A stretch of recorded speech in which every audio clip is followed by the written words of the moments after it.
Un tagad jāpastāst, ka bija jau programma sagatavot šim fórumam, un tad pēkšņi, kā no zila gaisa, no tām debesīm, ko jūs redzat, uzradās vēl viens rīdzinieks. Un jāsaka, tas būs tāds mazs putukrējums uz saldā ēdienu šai visai programmai. Miķels Baštiks mums piezvanīja, viņš ir pats mākslinieks, un nāca ar tādu iniciatīvu pastāstīt jums par to, kā Rīgas 58 sejas vai apkaimes var arī parādīties interesantā veidā kartē, bet tālāk par šo intrigu tad Miķeli pastāst. Labvakar, es centīšos jūs visi ilgi neaizkavēt, tik saprotu, visi jau ir drusciņi noguruši. Es īsi pastāstīšu par to, ka īstenībā mēs laikam visi druski esam uz vienu viļņu, jo tiešām tā arī bija, kad mēs paši dizaina studijā Skeptika, ko es pārstāvu, strādājam pie kāda projekta, kur jūs tūlīt jums parādīšu, un tad pēkšņi saņēma ēpastu, kad notiek šis fórums, un tas likās kaut kā viss saslēdzās kopā.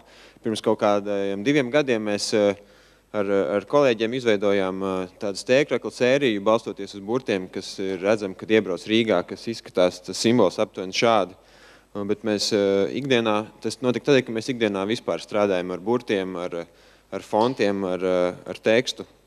Un otra lieta, ar ko mēs strādājam ikdienā, ir formas. Un tad mēs sākām domāt, kā mēs varam apvienot šīs divas lietas, formu un burtus, lai pastāstītu kaut ko par savu pilsētu. Un tad mēs sākām risināt un domāt, un domājam, kā mēs varam formām piešķirt nozīmi. Un vai jūs zināt, kas ir šī forma? Tas ir tas, kur mēs šobrīd atrodamies. Ja mēs kartē skatāmies, tad šobrīd mēs pēc apkaimēm atrodamies Dzirciemā.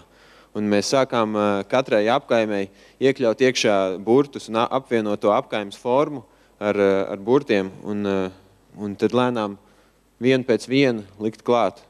Pielikām klāt Imantu, Āgenskalnu, pēc tam vēl citas, Zoltūdu, Pleskudāli, un tā pa mazam ar vien vairāk, klusiem vakariem zīmējām ar vien tālāk un tālāk, līdz kļūt tāds pavisam jau interesants vizuāls kaut kāds musturs, kas tādā tuvumā pat nevar brīžiem saprast, kas tas ir, bet ja mēs to atvelkam kopumā, tad mēs redzam, ka tā ir visa mūsu pilsētas karta, tikai drusciņa citādākā izpildījumā.